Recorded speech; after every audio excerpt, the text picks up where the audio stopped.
Being an American means the sky's the limit when it comes to earning an income. So you might be someone who works one job, or you might have multiple streams of income. But no matter who you are, it's undeniable that we have some of the best economic opportunity that the world has to offer. And if you don't believe me, take a look at why so many people try and immigrate to our country each and every year. It's because they know the American dream is still alive and well. If they stayed in their home countries, they know they would be stuck in the same economic class over and over again for generations to come. So America's got a lot of good going for it right now. A lot of economic opportunity, the chance for you to move up in economic class, a lot of wealth to be made, tremendous, right? But there's a caveat to being one of the wealthiest countries in the entire world. And it's an issue that doesn't get enough awareness, doesn't get enough attention. And I think that's by design, because if more people talked about it, less people would be in favor of it. So we got to talk about taxes today. And if you're someone on the other side, your eyes might be rolling in the back of your head right now saying, oh my God, people on the right, they care more about taxes than they do human rights. Well, listen, if you're thinking that, I want you to take your virtue, hold it in your hand right now. You can kind of swirl it around a little bit. I want you to make a fist and I want you to shove it, because we don't talk about virtue signaling here. I tell you what you need to hear, not what you want to hear. So moving on, yeah, I'm against taxation. And it's not because I one day want to have a huge pile of money to just stare at in my living room. It's because when it comes to taxes, I view it as the biggest barrier holding you and I back from moving up in economic class.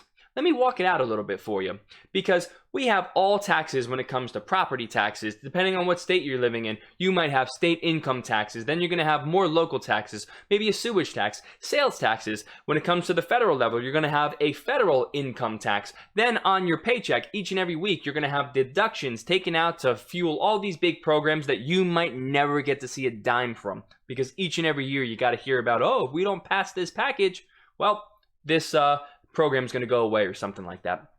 So I view government as a big slush fund, because the money we never get to really see, you never really see it at work. Like in Jersey, the roads are awful, but we're one of the highest tax states in the whole nation. How does that work? With the money you got right now from the tax income, get the best bang for your buck. I'm not giving you more. You got to show me what you're doing with my money. That's kind of my logic behind it. But moving on, we got to talk about something that was proposed in the Biden administration. So you got Pete Buttigieg, all right? He is the transportation secretary, and there's a big infrastructure plan kind of in the works right now. Biden's trying to propose a $3 trillion plan to improve our infrastructure in America. So it sounds all great, warm and fuzzy, makes you feel so great. But how are they going to fund this, right? Because I know a lot of people think we can just print money out of thin air and the rich will just pay for it, etc., etc. But the reality is, when there's government programs, yeah, they sound great, but chances are it's got to come from tax money. Well, not chances are, that's the reality. It comes from tax money. And you and I are going to have to pay for it, because people that are wealthy, well, they have assets so they can write off taxes, yada, yada. That's a geeky video. We'll do that another time. So you and I are going to have to pay for this. So Pete Buttigieg has made this little proposition, this proposal, if you will, and he wants to propose a mileage tax. So yeah, that's right. For every mile that you travel in your vehicle, you got to get taxed on that. And that's how we're going to fund this big plan. Oh, that's going to affect you? Yeah.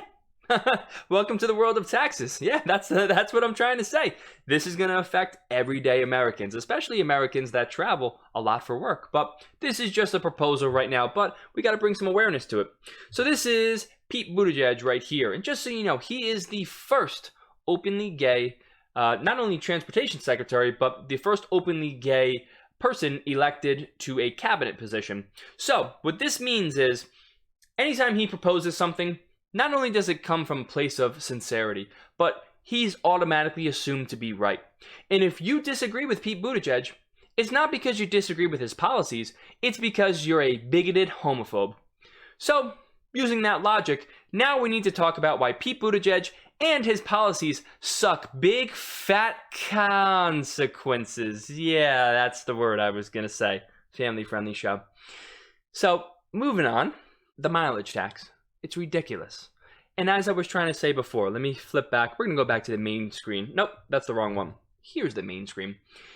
This is just another proposal that's really going to affect average, everyday Americans.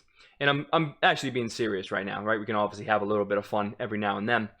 You know, it's almost like everything you do in America today gets taxed. As I was kind of mentioning before, you have sales taxes on certain things, depending on, you might have all these different various local taxes, depending on where you're at. State income taxes, you're obviously going to have federal income taxes, right? Paycheck deductions each and every week or every other week, depending on when you get paid. So the list goes on with how much money you just shell out the door to the state government or the federal government, maybe even your local government. So I get it. A lot of people want to have all these big programs paid for. You want to have a great standard of living. You want to have all these big programs, but it's got to come from somewhere. Lights on outside. That's what I'm looking at. But all I'm trying to say is, when it comes to taxes, yeah, I can acknowledge that there needs to be a base level of taxation, right? Like, I'm not someone who says, oh, all taxation is, what is the phrase for it?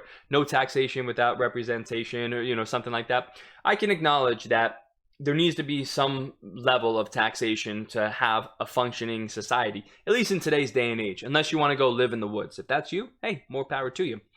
But how much is too much, and the point I'm trying to bring up is, we can keep sending more and more money to the government, but if it's inefficient with how it spends it, we're never really going to see the benefits from it. So what I'm trying to say is, let's just put a halt on any new tax proposals. Make the government work with what it has right now. Oh, it has to fund certain programs, or it's ambitious about programs. Well, cut from somewhere else. Because there's a ton, we might have to make a video on it one day. There are a ton of programs that the government has no business trying to fund, okay? And like I said, when they propose new proposals and new plans and new programs, they never get rid of old ones. So it's constantly just more and more money getting pumped into the federal government. So hopefully I informed you a little bit on something today. We kind of got off the rails just a little bit, but seriously, when it comes to taxes, you lower taxes, or you at least keep them where they're at right now. I think you're going to give more people the ability to scale up in society and put themselves in a better economic class. That's just my 2 cents. I have a different view on how you can have more prosperity in this country. You can have more freedom, more free markets, etc., etc. And that's all I'm really trying to get at.